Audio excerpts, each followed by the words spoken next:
స్వతంత్రం వచ్చిన తర్వాత బీహార్ రాష్ట్ర ప్రభుత్వం బోధ్గయ టెంపుల్ యాక్ట్ 1949 చేసింది.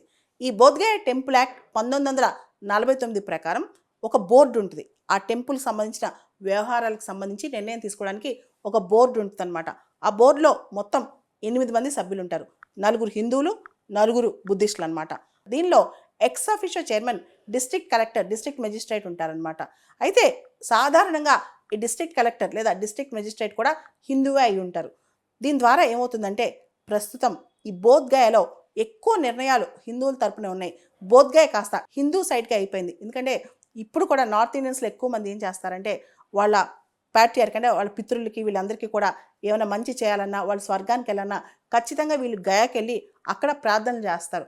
సో ఇది ఎక్కువ హిందూ రిచువల్స్, హిందూ పెళ్ళిళ్ళు, హిందూ మార్గాలు, హిందూ ఇమర్షన్ జరుగుతున్నాయి. బౌద్ధ మతం యొక్క శాంక్టిటీ అక్కడ పూర్తిగా పోతుంది. చాలా మంది ఆల్ ఇండియా బుద్ధిస్ట్ ఫౌండేషన్ చెందిన భిక్షువులు అందరూ కలిసి బోధ్గయలో ప్రొటెస్టులు మొదలెట్టారు.